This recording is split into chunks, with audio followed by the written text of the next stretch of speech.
Hello, and welcome to another Soul Wisdom Exchange podcast. I'm here today with Civia Caroline, and we are going to talk about her soul wisdom languages and the journey that she's taken to get to know them and how she uses them today. So, soul wisdom, to me, soul wisdom language is our authentic ways of knowing or how we receive information and being or how we express ourselves in the world. For anyone who's tuning in that doesn't know me, I'm Regina Curtis. I'm the creator of At Matri, and I am a soul wisdom mentor, an intuitive artist, and an art channel. So we will talk about all of that and more today. So Civia, welcome. I'm so excited to have you here. Thank How are you you. today? I am great. Thank you for having me. Yes, absolutely. So before we get started, can you tell us a little bit about who you are and what you do?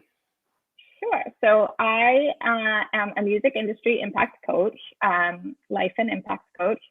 I worked in the music industry for just about 17 years doing artist management and marketing, working very closely with many different kinds of artists, um, really getting a sense of sort of the way people, artists, but also just generally people in the music industry, the kind of challenges they face, what the general kind of mindsets are that can be challenging, and also got to work with a lot of amazing artists who are very involved in different cause marketing and social impact campaigns, which was always very special to me and near and dear to my heart as an advocate and activist for different things. So I saw a way to kind of bring all of these things together.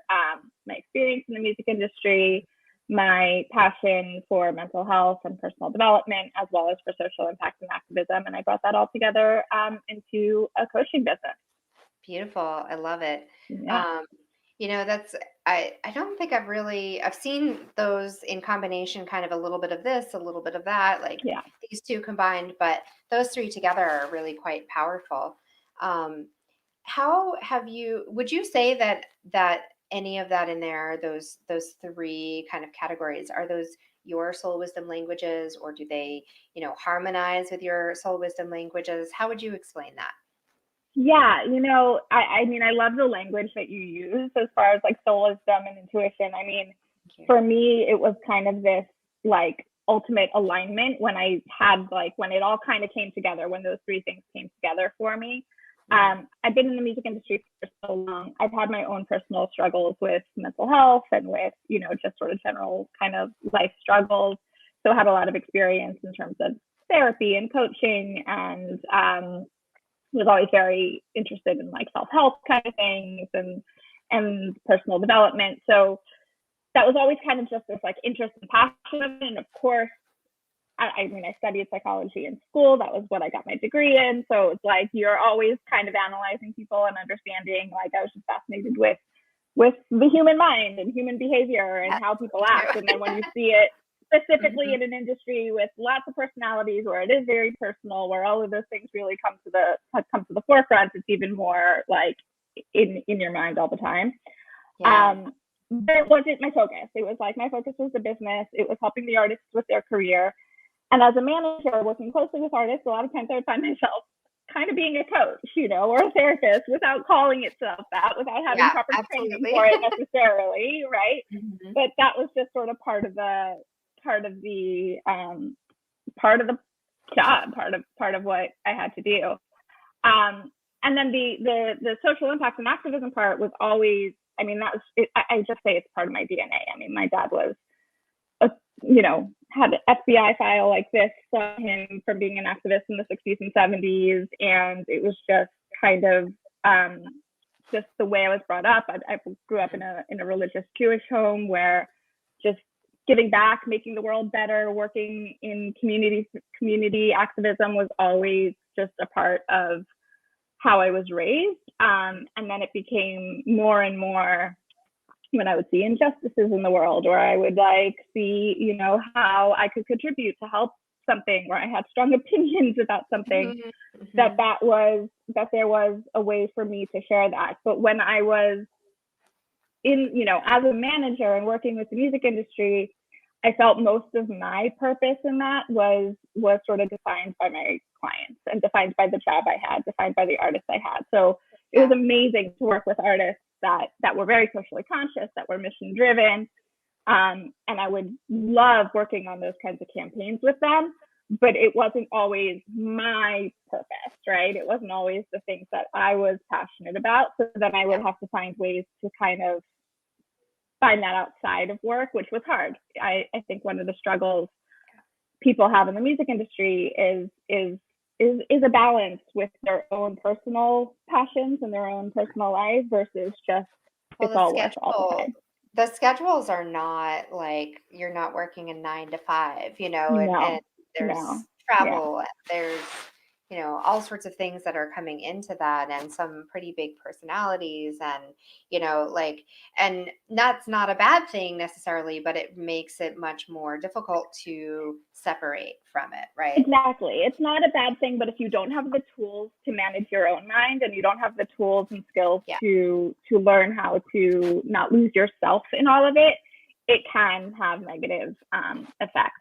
So so I was definitely getting to a point in my career after nearly 17 years of feeling like I loved everything I was doing, but there was that thing missing, and I think that's where the soul wisdom and the intuition really came in, is just knowing like something's not fully aligned. Like there's I have some kind of purpose here that's not being expressed, that I'm not like allowing to come out. And so when all of these three kind of came together, there was like, I felt like I found that alignment. Yeah, I was just having this conversation before we got on this call, actually, with someone who was asking me, like, how do you know? Like, how do you know when it's time to leave? And I can share what my answer was for that, but I would love to also hear for you. Like, how do you know after 17 years of doing something, how do you know it's time for a change? How did you know? Yeah, so it's interesting. And I think that I'm sure this is true of other industries other than just the music industry, but I just had this conversation with somebody last night. It's like when you work in the music industry, it is so much a part of your identity. It's like, it's not just a job, it's not just something you do, it is your lifestyle, it is your friends, it's how people know you. It is so much a part of your identity. So even if like deep down somewhere, that you need to make a change or it's time to make a change, it's really hard to do that. It's really hard. And for me, I haven't left it completely. It's still a part of my identity. It's still the people that I work with. It's still this, this attachment to it in a way. But for me, it's in a much healthier way. It's in a way that I'm defining versus letting it define where I am. But as far as how I really do think it's different for everybody. And I think that that's the whole point of soul wisdom, as you're talking about it. Everybody has a different way of knowing. I will say for me, I was almost forced into it because of circumstances. I mean, COVID was really a game changer in terms of, in the beginning of COVID, the music industry, like many industries, was affected pretty badly. And a lot of people just were very uncertain, not sure where they were going. And it forced me in a way to really pause and think and reconsider a lot of the things I had been planning to start a new job right before COVID. So for me, it was that kind of outside circumstance that created the opportunity for me to take that pause. It was a catalyst, but then I had to think about it, right? I had to really know. And for me, when I have that moment, it really often is just a moment of like, oh, that's it. Like I had these three kind of areas of my passion and my interest in the back of my head, and I knew I was entrepreneurial, and somewhere along the line, I thought maybe in a few years, I'll kind of figure out how to bring those three things together, but I didn't know. And then, it was through a conversation, it was through a course I took, it was just this moment of like, oh, that's it. And I literally just felt it in my body. It was just this like, just, I mean, alignment is Clarity, really the right? best word Like, I can yeah, use. Clarity, yeah. alignment. It was, yeah, Mhm. So I love that. And it's very similar to the answer that I gave as well, because I think a lot of times there are external circumstances that create, like I said, the catalyst, right, for something to yeah, happen. But people, let me just say it this way, people lose their jobs, people change their jobs all the time and go right back into the same industry, right? Or exactly. find another similar role at another company. It's not always necessarily like a big life change Right. that is needed, or even big self reflection, right? Sometimes it's like, oh, this isn't for me anymore, or oh, that's more attractive over there, or that has something I need, that, and so, but most of the people, I've talked to quite a few people about, I mean, you'd be surprised, or maybe not, that most of the people that I talk to on this, on the Soul Wisdom Exchange have had some kind of transitional moment in their life. And Yeah. at that transitional moment, there was either, I mean, one woman I talked to, like, physically got struck by lightning. Um, Another, like we've talked about, jobs changing, having kids, tragedies, accidents. There are so many things that can create that moment. And they're not all bad, right? They're not all, I mean, not, Yeah. I'm going to use that word for right now just for ease, but like, they're not all experiences that are like traumatic or trauma filled. Sometimes it is this moment of, I was sitting in a meditation and this clarity came in. Hmm. And we hear that story so many times in so many different ways. But I think the part that's often left out is the whole trail of breadcrumbs that led up to that, right? Absolutely. It's never just that one moment. It's that moment of the clarity. Yes. But there's a lot that has led up to that moment. And yeah, and I think for me, I mean, as we were talking, it sort of just came to me. I mean, I think one of the things is, like I said, it was so tied to my identity, Mm-hmm. um, that, even before I had worked with like a career coach and stuff, just to kind of explore. I was like, if I wasn't gonna, like, I literally could not think, if I wasn't in the music industry, what would I do? I had Right. never done anything else, even though I studied psychology, like that was, but I just, like, it was so tied to my identity that I couldn't even allow in other possibilities. And as I was exploring other things, it was like, I wasn't finding that feeling of alignment because of how much my career I had wrapped into my identity. And I Mm-hmm. think when this all came together, it really was more, oh, well, this aligned with all of the different parts of my identity, not Yeah. just that one. Yeah. So Yeah. I'm just going to pull a piece of that out, because you said that I had talked to a career coach just to explore. And that's a Mm-hmm. huge part of the process, right? Like, Yeah. another thing that I hear all the time is like, just take the leap. You've got to take the leap. Yeah. But you've also got to walk up to the cliff first and know where you're going before you take that leap. And, Yeah. you don't go from a place of complete uncertainty to a place of complete certainty in most cases.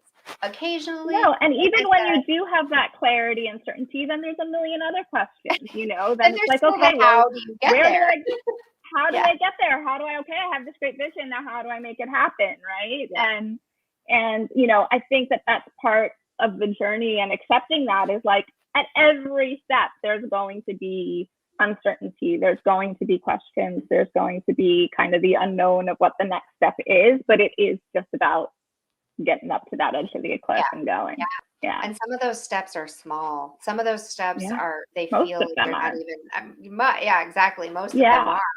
are. I mean, occasionally you have one of those moments where you're like, oh, like, I see something. I'm going towards that, but a lot of times Yeah. you're just feeling around in the dark, bumping into things, and then you're like, oh, what's this? Oh, okay. And that word curiosity or exploration is hugely important in that process, because Yeah. when you are trying to find something or find clarity or confidence in something that is not yet seen, how would you know where to look if you're not asking any questions? Right? Yeah.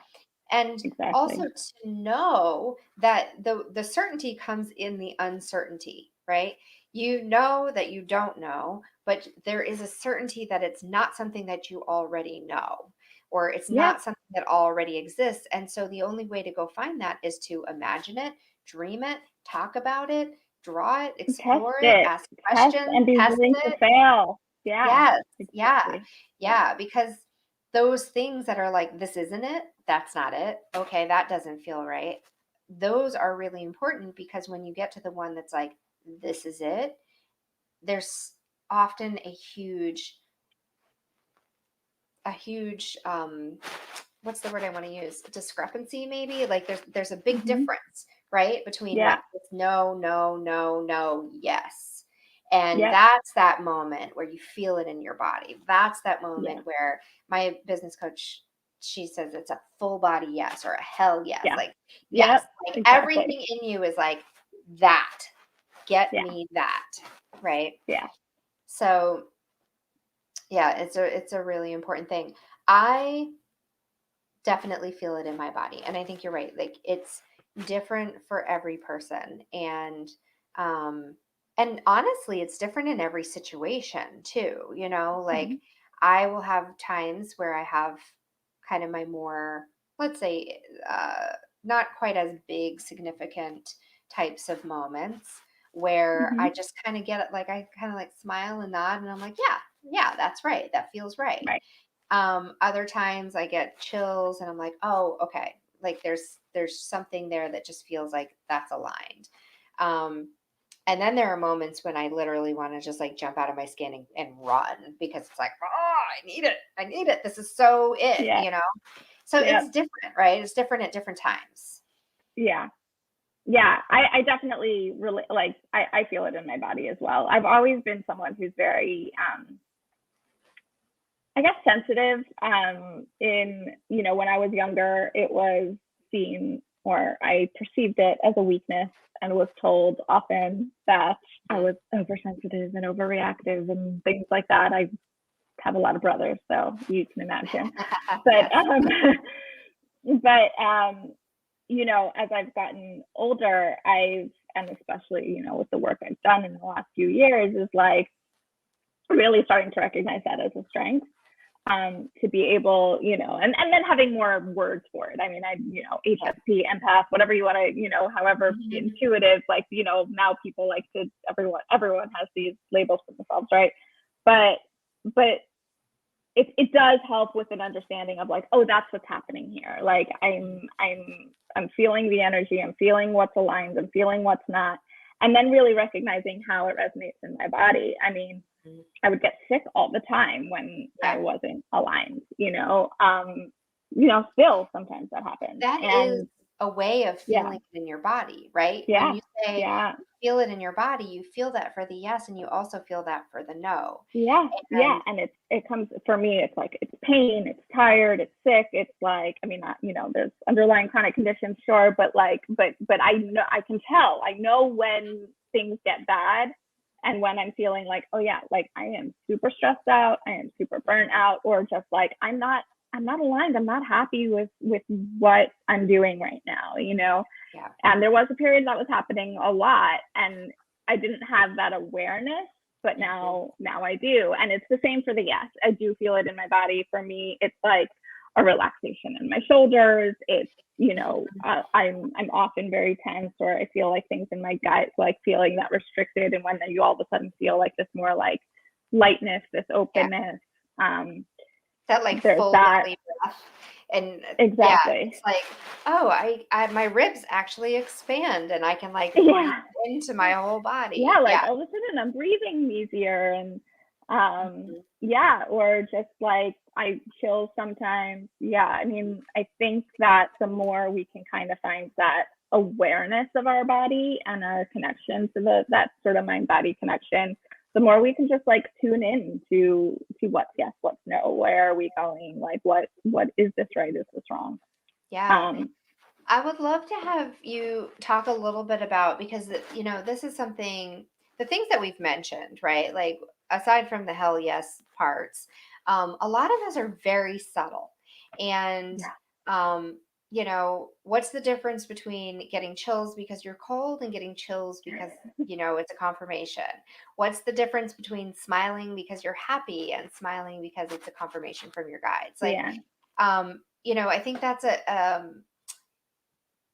I would say it has to do with a kind of, first of all, an awareness, right? Like, of you're aware that your body is doing this, and the same reactions that you have to someone else, oftentimes you'll have those same reactions by yourself.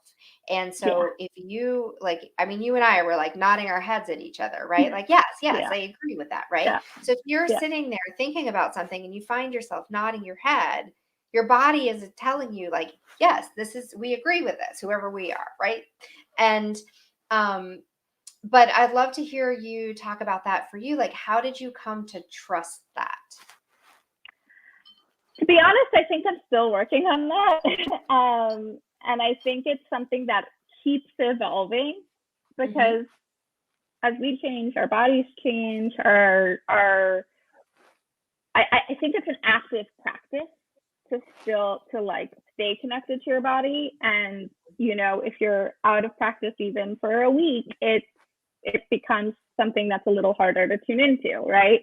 Yeah. So I think that and it really is just a mindfulness awareness kind of practice, but sometimes we aren't as mindful as we should be. So Yeah. Or um as diligent in our practice, or we get yeah, busy exactly. or emotional about something, right? Like, Yeah, I, or we're just tired or who knows what. There yeah, are other things other than just intuition that affect your body. But right. so I think that there's a it's even just like the word you used, how do you trust it, right? How do you trust yourself? Building trust with yourself is an active practice in itself, right? Yes. So sometimes it's tuning in, it's the awareness, and then it's saying, okay, I think that this is the message here. I think that this is what I'm feeling. I think that this is what I'm supposed to be doing, Mhm. and going with it, just making that decision and saying like, okay, I'm going to trust this, I'm going to go with it. And then if you're wrong, or you weren't wrong, it was always the right decision because there was some reason you were supposed to go in that direction and there was something you were supposed to learn. But then you realize like, oh, okay, that's not what the message was. It was really this other thing. And you learn as you go, but you have to be willing to test and fail in order to build that trust with yourself. Yeah. I like that because part of it is, I think that a lot of people that I know that are really, very accurate frequently with their intuition, right? Who can say, like, my intuition never fails me, right? Like, it's never never, but those who are quite in tune with their intuition and do trust, like, I would say that for myself, I have a high level of trust with my intuition. There are still moments where I can fall into doubt, or I can question things, or um I mean, again, nobody's perfect in that, Mm-hmm. but those who do have that kind of high level of trust have had experiences that can also tell you, when I don't trust my intuition, here's what happens. And Oh yeah. when I you, mean, I've had that. I mean, in dating, in work, in this, like where I'm like pushing myself to do something that literally my body is fighting me on. But I'm just like telling myself like, no, you just gotta go with it. You gotta be more open. You but gotta I like, like it, try but I different want things. it. Yeah. Right. And like literally my body is like, I'm like sometimes even getting sick, like throwing Yeah. up, like, that kind of thing. And that I can say every time that has happened, I pushed and I didn't listen to my intuition and I didn't listen to my body. I regretted it. Like it was just like I shouldn't have done that. Yeah. And I think that's just as important in building that trust, right? Because, again, Exactly. if it were right all the time, you would probably question, is it right because I trust it, because I know, or is it right because I'm lucky? Like, there's this fine Right. line too of, you have to have an awareness of what a yes feels like and an awareness of what a no feels like in order to be able to truly discern which Yeah, way. and it is that discernment, because sometimes when your body is feeling like that, like so tense and nervous and everything, it's actually a sign that you should be going in that direction, right? Because it's scary. Like taking Yeah. big steps and doing new things feels scary, right? Mhm. And we have to go move through that fear to get to that next level of wherever we're going. So sometimes that it's like a very similar or even same kind of sensation, and you have to learn how to discern what's happening and Mhm. whether it's something that you should really be listening to not go there, or if it's a sign that, like, yes, this is the right kind of scary, you know. Yeah. And I um think so that, it really is that trust building practice and that willingness to make decisions. I think so many people, and I see this in clients and friends and family, who are just so unwilling to decide one way or another because of that fear. mhm. That's when you just stay stuck. That's when you just like are not taking any steps forward. When you're willing to just make a decision and go, and then readjust as you need, and be willing to like take whatever failures come with it and move through it and learn from it. That's where you really get to move forward. Yeah. And a lot of times that first step that you take, even though it feels really big, because once you make a decision about something and you're like, okay, this is what I'm going to do, right? I'm going to make this decision.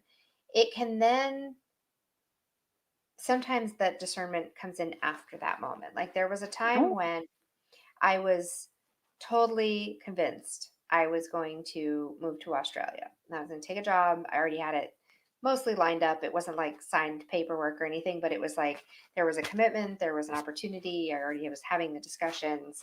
It was within the company I was already working in. And I was like, I'm going to do this. I had talked to my partner. I had said, I'm going to do this.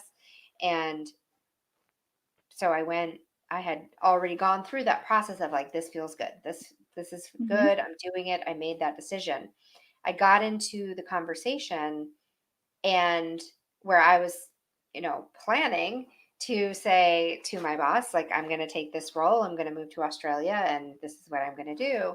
And I couldn't make it come out of my mouth. It would not come out. And I like was sitting there going, like trying to make it come out of my mouth and it would not come out. And that was to Fascinating. me, once I realized what was happening, I was like, that's a very clear sign from my body that this is not actually what I thought Right. I was going to do. Yeah. Um, and I understood why later. There's some circumstances happened in my life that made it uh, very clear that had I been in Australia, I would have been too far away and it Mm-hmm. wasn't the right time for that. Um, but yeah, it was this really powerful moment where I was like, everything's ready to go. All I have to do is say the words, and those words would not exit my mouth. Yeah, it's fascinating. It's fascinating how our bodies can know before, at least before our conscious mind. Yeah. Yeah. Yeah, I mean, I could have fought it. I could have Yeah. continued to fight it. And I've done that before. That's that Yeah. moment where you said, like you've done it in relationships, I've done it with jobs, I've gotten that clear guidance and I've pushed through it and in a very stubborn way, like, no, I Yeah. already made up my mind and this is what I'm doing. And that has backfired. And sometimes that has backfired in the way that it just has caused me to physically be miserable for some amount of time. Like I've stayed in jobs and for too long, knowing that it was Yeah. time for me to go. Like that, back to that question earlier that we had of how do you know, right? I knew, but I didn't know where it was that I was supposed to go. And I wasn't willing to do that exploration because I was so set on this is Yeah. what I've been working towards and I'm so close that I don't want to give up now, even though my body was Exactly. screaming at me. I had hives Right. for 2 years straight, you know, and not to mention other things, but like that was a big Right. sign. Um, Yeah. And I just was like, nope, I'm going to keep pushing through this. I'm just going to keep pushing Yeah. through, like, and um, now I look back at that, I'm like, well, I know exactly what was happening. My body was saying, stop, you know. Yeah. So, It's fascinating. And I think it is just, it is knowing when you need to push through and when you need to really stop and listen. And that only happens with practice and with getting it wrong sometimes, and being willing to get it wrong sometimes, because it's the only way we learn. absolutely. Yeah. Um, so as you've learned this in your own journey, and like we talked about, the music industry can be um, a place where if you are sensitive, highly sensitive, or empathic, or just in tune, like there, which most musicians I know are, whether they're aware or not, are pretty in tune with some Yeah. kind of energetic, Yeah. space. And sometimes that can be a beautiful, way for the music to come through, and the lyrics, and the emotion that we feel as the receiver of music. Mm-hmm. In order for that to come through, having that ability is, like we said, that can be a superpower. But it also Yeah. can lead to, when not balanced, when not, done in a healthy way, can also lead to beautiful music and a disastrous, personal life, or, things going on in the world. So as someone who is aware that you are highly sensitive, empathic, intuitive, working in that space and knowing this about yourself, and also kind of the space that you're in, how do you manage that? I would say for many years I didn't manage it. And, looking back, I can see how I wasn't managing it. Mm-hmm.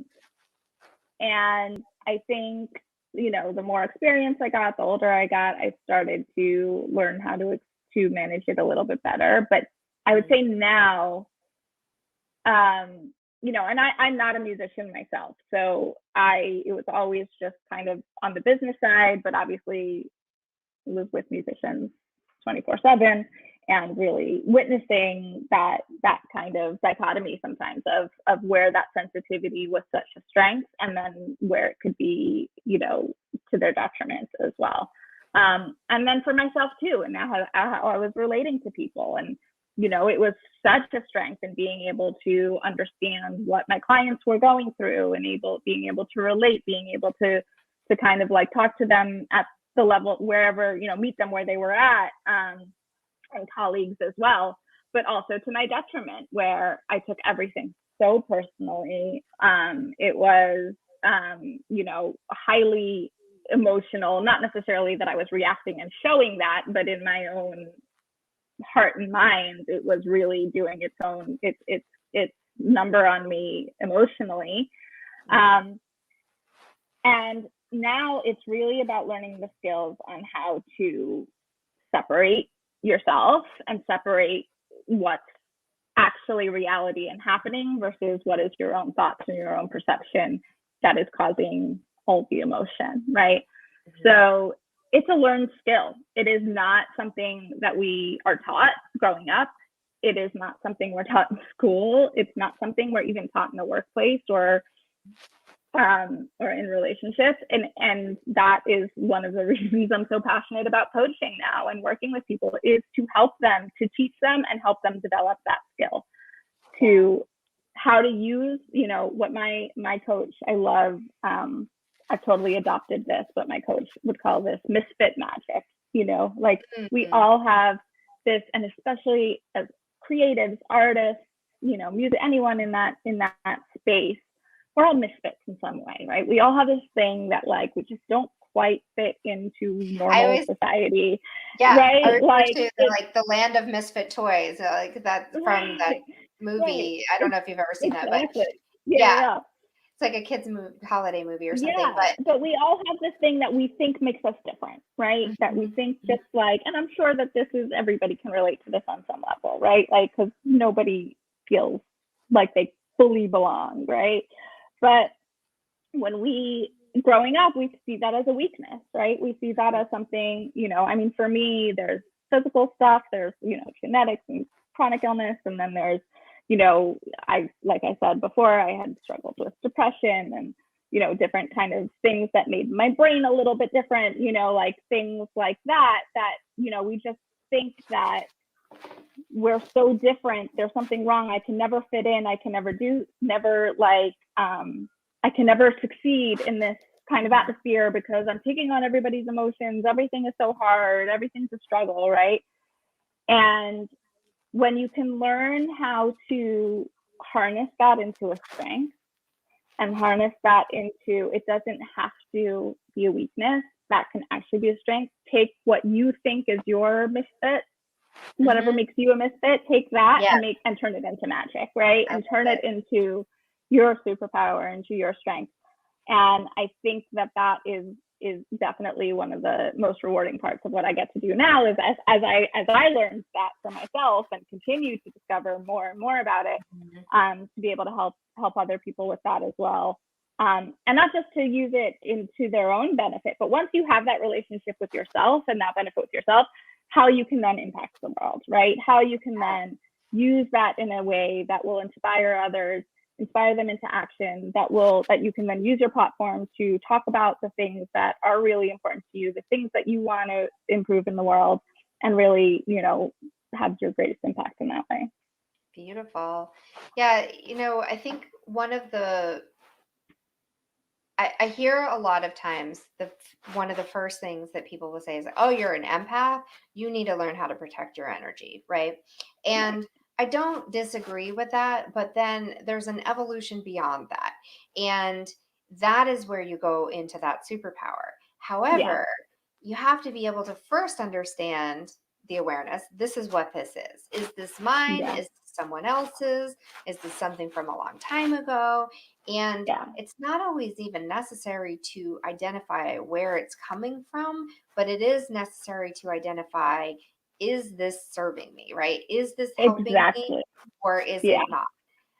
And that's the truth with anything, I mean, and I think that's a difference also between therapy and coaching, which is like, and there are times where that's important to really dive deep. Where is this coming from? Is this from a trauma? Is this from this? And that is important, right? But at the end of the day, when you're trying to just create something in your life, trying to be successful, trying to have the career you want, trying to have the life you want, you just have to get to the bottom of, is this helping me or not? And if it's not helping me, I have the power to change it, right? And it comes, that's where like a lot of the thought work that I do comes in. It's managing thoughts and understanding that we have the ability to choose what we want to think and choose what we want to believe. Not everything we think we have to believe, just things like that. But it really is just that question of is this serving me? And like you were saying, I think that sort of, we have to protect our energy. I think that's like almost like the first baby step. It's like, it's that awareness of what's happening. Because sometimes we're just like, why am I sad all the time? Or why am I like picking this up? Why am I like, just because that person's angry, I'm like feeling like defensive, like, why? You just don't even understand what's happening. So when you understand what's happening, then you learn like, okay, wait, I just need to protect my energy. But I think that like, that's, like you were saying, like it's there's an evolution beyond that. But I think that almost like it's just that awareness kind of thing, and you learn to protect yourself. But then it's actually sometimes harmful because you always have this defensive shield up. So you have because to that defensive shield can also block the things that are serving you, right? If you get stuck in that concept of like, it can be very helpful. And I'll say most of the time I don't have to do active conscious protection work because I'm in a mindset, in a state of mind, in a place of being where I'm aware of what is mine and what isn't mine, and what I'm consciously choosing to engage with and not. And there are still times when something feels really intense, or if I'm in a moment where something's occurring that I'm very close to, or that I'm not quite sure of, I will use those tools in that moment to get myself back into that alignment and clarity, so that I can then decide how And to I move think forward with that. one of the things I found is that, again, once I was aware of that, and then it was almost like a coping mechanism to then have that defensive shield. And there were times, again, where it was useful and it was helpful, but then it became a coping mechanism where I would almost use it to detach myself from situations, right? So then I was like so not in tune with what I was actually feeling and with what I really needed to pay attention to, because I was in constant defense and detaching myself from not just the people around me, but even from my own inner intuition, right? Because your energy and then goes when you sorry, go ahead. No, that's okay. No, I think then when you learn to go beyond that, you learn like, okay, I don't need this defensive shield. I just need to learn how to hold my own space and let other people hold their own space. And it doesn't have to affect me. I'm not at the mercy. I'm not at the effects of everybody else around me. I have complete control over my own self. Yeah, because then I think your energy goes into, or has the capacity to. It's not always the case, but and a lot of people that I've seen go through this process kind of go through this phase of it, right? I think it's a phase of the journey where you go through, okay, I know now how to protect myself. And there's that moment, and this is different for everyone, but there can be that moment where you're like, I feel free from this for the first time, or I feel empowered by being able to detach my energy and be in my own energy. And I want to have that. And so then it's like, I'm going to, anytime I go into a place where there's people, or anytime I, am watching something on TV, or anytime I'm starting to feel this, I'm going to put up that defense. But then you can get stuck in that space where you're just putting your energy into that defense. And then, like you're you not said, creating, right? You're just like kind of like trying to like deflect all of the bad stuff away from you, but you're not actually in an energy where you can create what you want to create, right? Right. Yeah. Yeah.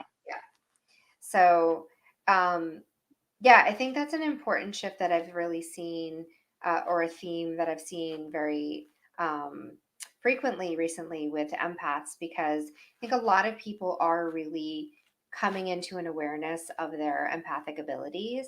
And, we are surrounded by people and surrounded by information and surrounded by all these things all the time. And at the same time, having a little bit of distance from that can help us, be aware of what it is that is, we're engaging with each day.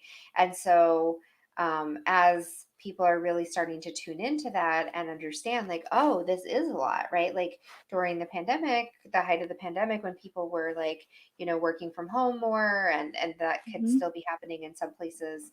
I'm not saying it's, completely gone, but there was a time where the majority of the world was suddenly at home, and was not out in the world. We're not traveling. We're not doing the things that we were used to doing, being in offices around a lot of people. And then reemerging back into that, there's this distance from it that it's like, oh, wait a minute. This is different than it feels different than it did before. And so because there was this really big kind of pause, where everyone had that opportunity at the same time, not everyone, but most people, to reflect on that. And even the people who were, still out and about, most of the other people were not. So there still was this distance, right? Whether you were out or you were in, there was a time period where we were not around a lot of people physically. And that is not something that most people have experienced before, and then had this experience of, or maybe still are having this experience of, I don't know what this is, right? What is this feeling? Or why does this feel more intense now? Or maybe I have some questions about something that I didn't have before. I mean, it can look a lot of ways. I mean, I think it a time of self-reflection for so many people that maybe had never even gone through that process of self-reflection before, right? Yeah. And I think to that point now is, as we're kind of in this, I mean, I don't know what phase we're in now, but kind of this like limbo of like, some people are phasing back in, but then coming back out, and then some people are, but I think that transition itself also really difficult for a lot of people, it's like you have this new self-awareness, and now how do I relate to the world? How do I go back and talk to the people that I used to talk to when I feel like I've had this big shift inside of me, or I don't, and all these other people have changed, or the world around me has changed, and where do I sit now? It's like it just brings up so many more questions, and get back to that uncertainty, right? So I think that it's in some ways harder for some people at this stage, the going back, than it was in the beginning. Yeah, because you don't know, and this is why I think conversations like this are so important, because it is different for everyone, but having the conversation is helpful, because even if it's different for you than it is for me, there may be something that we're talking about that you needed to hear. Something that was like, wait, oh, me, I had that experience, or I didn't have that experience. I didn't have that experience at all. Right. And not to say that everyone who will listen to this will agree with what we're saying. That might bring up resistance, but that also is a reflection. Exactly. And I think it is that, again, everybody has a different experience. Everybody reacts differently. Different things are harder for different people. But just the idea that everybody is thinking about these things, that everybody, like, that if you're not just going with the flow, like everything is like you think you're quote unquote supposed to, just go with like everything should just be easy and it shouldn't be hard, and everything that I should just go with what's happening. Like, no, you shouldn't. Like, it's totally normal to not always feel like you're just gliding along with whatever's happening. Yeah.